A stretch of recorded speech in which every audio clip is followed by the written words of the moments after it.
David concludes his lament. How the mighty have fallen and the weapons of war lost. By this he emphasizes that in general there are people to take the place of the great warriors who were lost. But here there has been a total rout of the armies of Shaul and Yehonasan, and none remain to wield the weapons they had left behind. This is a lament over the disasters suffered by the Jewish people in this dire defeat. Episode 9, Shaul and David, the final act.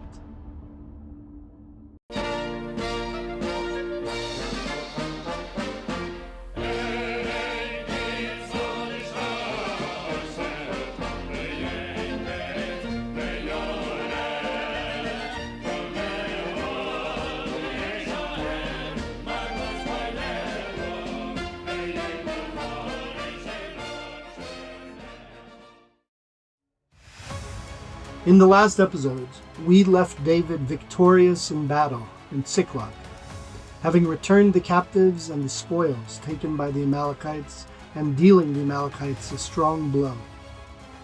David managed to return everyone's wives and children to those who had dwelt with him in Ziklag and shared his outcast lot, including his own wives, Abigail and Achinoam. In the aftermath of that battle, David also confronted the claim of a portion of the soldiers who had gone to war with him, arguing strongly against the claim of those soldiers that they alone should split all of the spoils of war. The claim of those soldiers came from a base motivation of jealousy. But David instead set a precedent for the rest of his wars and indeed for the Jewish kingdom going forward. The people are one, he held. The entire people, those fighting as soldiers face to face with the enemy, and those remaining on the home front in their various roles and occupations, all would share equally in the spoils of war, and the people would be unified. We also saw Shaul turn to the witch of Endor, that dabbler in necromancy, to call up the spirit of Shmuel the prophet. Shaul did this in his desperation at the divine presence leaving him, and seeing the Plishti armies all around approaching, in order to get some sort of clarity about what course to take. But Shmuel's spirit, wrathful at his turning to the witch of Endor, informs him that Shaul and his sons will die in battle the next day, and that Israel will be routed by the Plishtim. At this news, Shaul falls prostrate to the ground initially, but gathers himself and arises. By now, in the land of Israel, the situation is dire. The armies of the Plishtim are scoring a dramatic and devastating victory against Shaul's armies. The armies of Israel are retreating, and then the retreat degenerates into a headlong flight by individual soldiers. On Mount Gilboa, the Plishtim have surrounded the sons of Shaul, Yehonasan, Avinadav, and Malchishua, and slay them. Then the Plishtim turn their archers upon King Shaul himself, who falls wounded by many arrows. Shaul, seeing his sons fallen and his own end approaching, turns to his arms-bearer and requests that the arms-bearer run him through with his own sword, lest the Plishtim engage in shameful desecration of his corpse. In this, Shaul is within the tradition of many Jews since, who have voluntarily offered up their lives to heaven rather than be desecrated by a perverse and cruel enemy, an exception to the normal strong prohibition of the Torah against taking one's own life. But the arms-bearer refuses to end his king's life, and so Shaul takes his own sword and falls upon it. Seeing this, his arms-bearer likewise falls upon his own sword. But though the king is dying, as we will learn, he is not yet dead, only shaking in death throes prior to the soul leaving the body. In the words of the Talmud, a goses. When the people of Israel hear about the defeat and rout of Shaul's army and the slaying of his sons and of the king himself, they flee their cities, which are promptly occupied by the Plishtim. Meanwhile, the Plishtim range over Mount Gilboa, collecting plunder from the bodies of the dead soldiers of Israel. There they find the body of the king, and they cut off his head as a trophy, take his arms and armor to be displayed in the temple of their idols, and they hang what is left of the king's naked and mutilated body on the walls of the town of Beit Shean, there to be displayed as a sign of their humiliation of Israel. They also send word to their towns far and wide of their great victory. When word reaches the Jews of the tribe of Binyamin in Yavesh Gilead, the town Shaul saved from the hand of Nachash, the king of the Ammonites, the inhabitants of the town ride through the night and take down the king's body from the wall of Beit Shean and gather the remains of his sons, giving the king a Jewish burial in Yavesh Gilead. The account in the book of Shmuel actually states that they burned them there, unquote. This departure from normal Jewish burial practices can be explained either by the fact that they had burned Shaul's belongings, which as the possessions of the king could not be used by another, or that they actually burned the bodies themselves, which had reached a state of decomposition, and simply buried the bones of the king and his sons thereafter under the eshel tree, and fasted for the 7 days of mourning for the dead.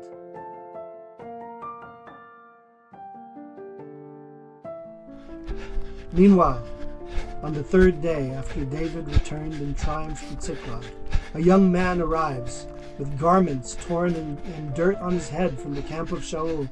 He reaches David and falls to the ground, prostrating himself at David's feet. David asks him where he comes from, and he answers, "I escaped from the Israelite camp." The man tells David of the defeat and flight of the soldiers of Israel and the death of Shaul and of his son Yehonasan. David asks the young man how he knows this, and the young man replies, "I chanced to be at Mount Gilboa, and Shaul was leaning on his spear, and then the chariots and cavalry of the Plishtim were upon him. He swiveled around and spied me. He called out to me, and I answered, 'Here I am.' He asked me, 'Who are you?' And I replied, 'I am an Amalekite convert.' Then he said, 'Stand over me and put an end to my life, for the death throes have seized me, while my soul is still clinging to my body.' So I stood over him and ended his life, for I knew that he would not survive, having fallen upon his sword. I then took the crown from his head and a bracelet from his arm and brought them here to my lord." At this news, David took hold of his garments and rent them in mourning, as did all the people who were together with him. They eulogize Shaul the king and weep and fast until the evening, over both Shaul and over Yonatan his son, and over the people of the Almighty and the house of Israel, for they have fallen by the sword.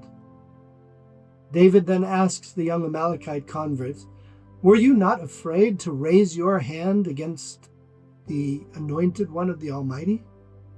David then called one of his young attendants and said, "Go to him and smite him." So the young man struck him, and he perished. David says to the Amalekite convert, "Your blood is on your own head, for your own lips testified against you, saying, 'I executed the anointed one of the Almighty.'" The identity of the executed young man is in dispute. According to some, he was indeed an Amalekite convert, an ironic end to the king, to Shaul, who had lost his own throne as a result of his failure to smite the evil Amalekites once and for all.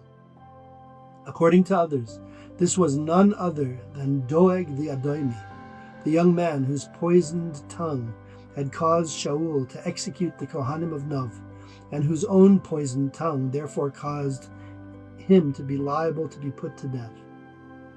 And then, just as David overcomes his own ego and apparent self-interest in refraining from raising a hand against Shaul, even though Shaul, during his lifetime, had tried his best to have David killed, now we are treated to yet another breathtaking demonstration of the greatness of character that has caused David to be a model for true human nobility for all time.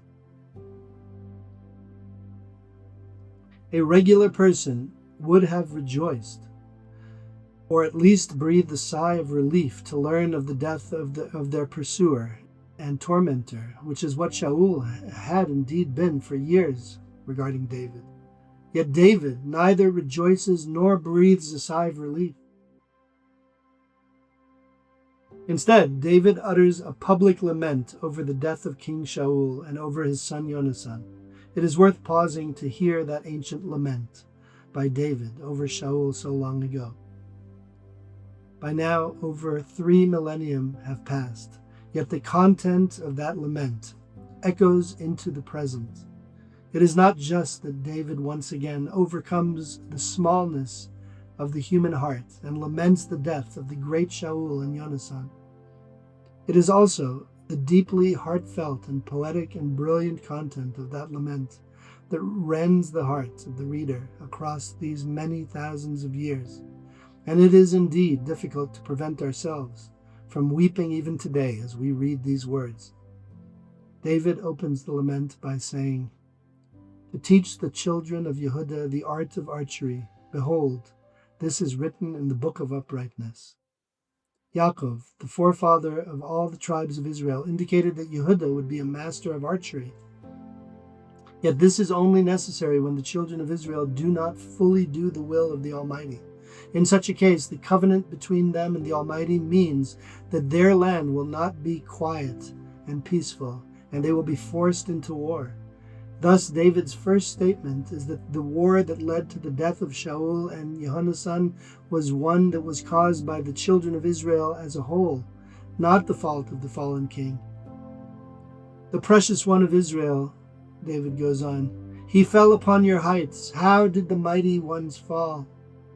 In this, David emphasizes that the deaths of Shaul and Yehonasan are not due to their lack of speed or the vagaries of the terrain, for they held the high position, the high ground on a defensible height, while the Plishtim had attacked them from below, and not due to their mightiness, for David emphasizes that they were giborim, mighty ones. David continues, "Do not relate in detail in the city of Gat, or inform the streets of Ashkelon, lest the Plishti maidens rejoice, lest the daughters of the uncircumcised one jubilate." This statement seems strange. Is it not inevitable that the Plishtim will pass on the news to the capital city of King Achish of the Plishtim in Gat?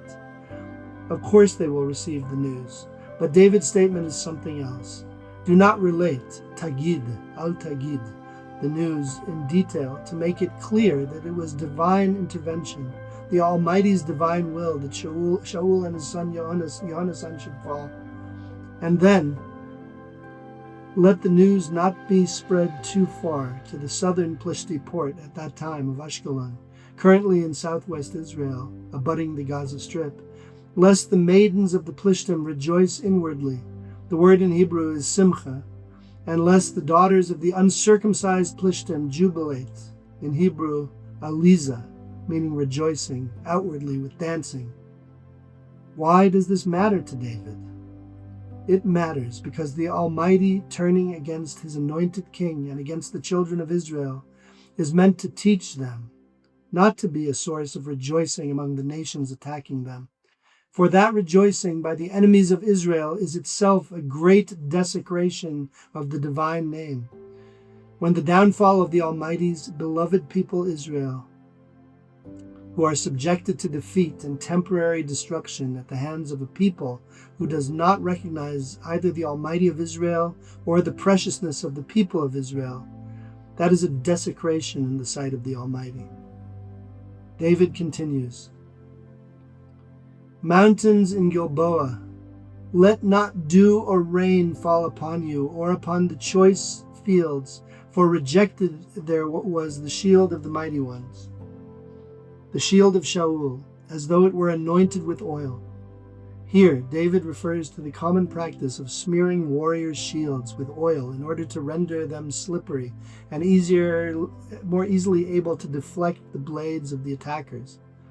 But on a metaphoric level, David is using this idea of anointing with oil to refer to the shefa, the divine bounty, the blessing that descends from heaven to explain that the death of Shaul and his sons in battle actually is emblematic of a heavenly withdrawal of the protective and beneficial heavenly bounty of the Almighty upon Israel.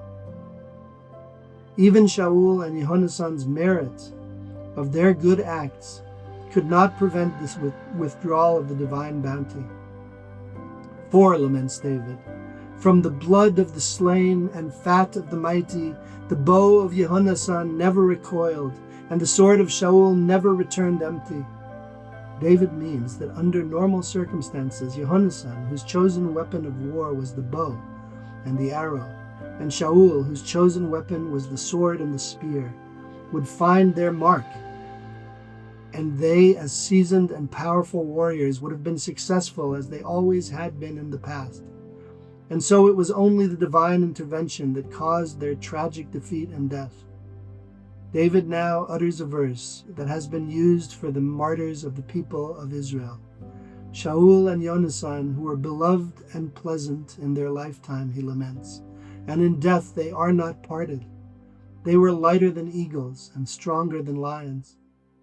By this, David means that even though they knew that they were going to die in this their last battle today, based on the prophecy of Shmuel, whom Shaul had spoken to the day before, nonetheless, they did not flee or part from their people's fight.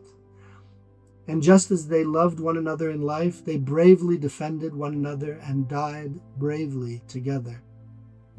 Despite being as light and fleet as an eagle, and as mighty as lions in battle, which are normally signs of a victorious force, they nonetheless fell together by divine decree. David exhorts the maidens of Israel, O daughters of Israel, weep over Shaul, who would clothe you in scarlet with finery, who would place golden jewelry upon your clothing. Here David addresses the mourners over Shaul, those for whom he provided so much benefit in his lifetime, as the fitting people to weep and mourn over him. And then, not wanting to forget the many soldiers who died together with Yehonasan, he laments first, How have the mighty fallen in the midst of the battle? Before concluding the verse, Yehonasan, slain upon your heights. And now David laments his bosom friend, the infinitely valiant and unflinchingly upright and fiercely loyal Yehonasan, the son of Shaul. Yehonasan, who had chosen David as his best friend, based on the recognition that they were kindred souls in divine wisdom and bravery in the battles for the divine will in the world. Over his best friend, David laments, I am in great distress over you, my brother Yehonasan. You were so pleasant to me. Your love was more wonderful to me than the love of women. In contrast to Shaul, with whom David obviously did not have a close bond of friendship, David himself says that he will weep over Yehonasan. As for his statement about the love between the two best friends, David's meaning is that while a husband and wife are drawn together as two halves of the same soul, and to that extent need one another, Yehonasan's love for his best friend was not out of a need to complete something he lacked. On the contrary, as Yehonasan's own father, King Shaul, had told Yehonasan was bound in friendship against his own apparent self-interest, for David was indeed a rival for the kingship over Israel, and would supplant the offspring of Shaul. Yet that was of no concern to Yehonasan, for whom the concerns of this world always took a second place to fulfilling the will of the Creator. This is the great good friend and noble man whom David laments today.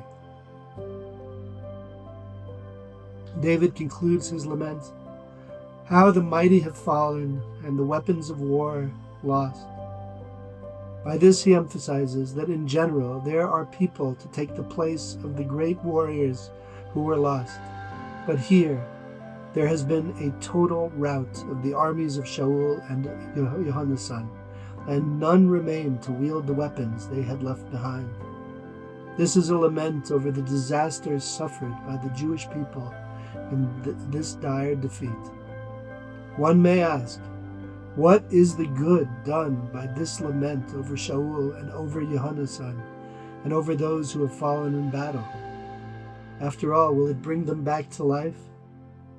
But the real purpose, says Rabbi David Vali Zatzal, is to do good to the souls as they make their way into the next world, the souls of the departed, there to be judged in the heavenly court, and to find their way into and their place in the next world, mentioning their merits and their great sacrifices for the Almighty and His people is indeed a great merit for those souls. And so it is fitting and proper that David utter this lament as a eulogy for the dead. After this, David inquires of the Almighty as to whether to return to the land of Israel, to his own tribe of Yehudah, to their territory, and if so, to where should he return exactly? The Almighty answers that he should return and that he should go to Hebron, the burial place of the Avos, the patriarchs Avram, Yitzchak, and Yaakov, and 3 of the Imahos, the matriarchs Sarah, Rivka, and Leah, as well as the burial place of Adam and Chava, the first man and woman, and indeed of the head of Esav, all of whose graves are in Maras HaMachpelah until this very day in Hebron. And so David takes his wives and all his men with their wives and children, and they go up and settle in scattered fashion in the towns surrounding Hebron. But David alone with his wives settles in Hebron itself.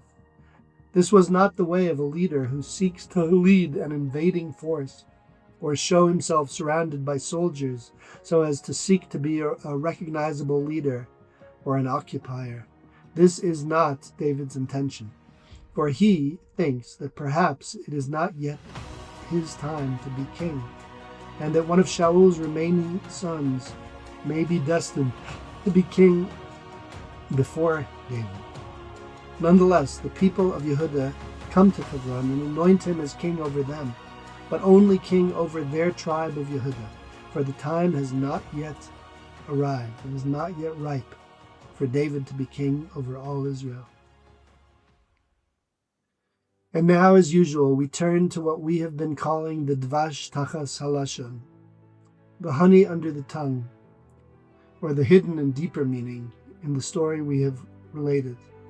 David has said in his lament over Yehonasan that his love is greater than the love of women.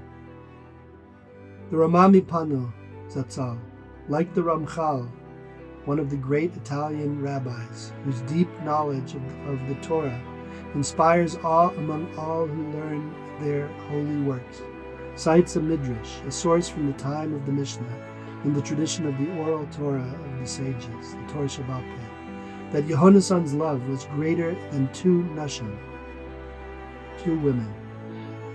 The midrash adds the word 2. This, says the Ramami Pano, refers to the love between the 2 foremothers, the sisters Rachel and Leah, who sacrificed their own narrowly defined interests on behalf of one another and on behalf of their great husband Yaakov, who was Israel, and that of their children, the holy Shvatim, the tribes of Israel. The word mi in Hebrew can mean either a contrast, in English than, or it can mean from. The Ramami Pano says that the love of Yehonasan and David came from me, the love of Rachel and Leah for one another, the 2 sisters. David and Yehonasan were the spiritual inheritors of that great and selfless love that built the Almighty's people.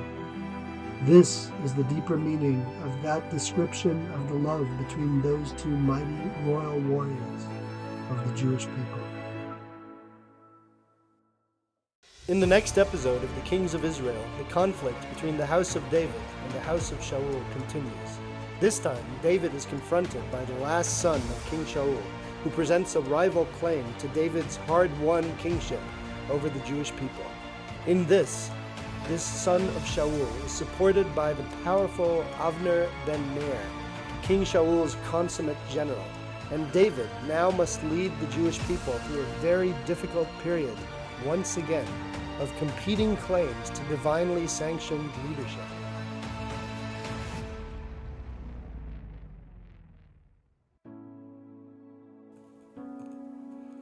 In this preview, you may have noticed the improved audio quality thanks to the new Rode mic and software I'm using for the Kings of Israel podcast. I hope to upgrade your listening experience in several ways in the second season of the Kings of Israel. As with all beginnings, this has been a learning experience. I'm also going to start providing you with some bonus content, including a discussion of ancient giants and the ancient Torah sources, because we've already met Goliath, in Hebrew Goliath, whom David vanquished and made himself instantly renowned among the Jews who were battling the Philistines, the Plishtim.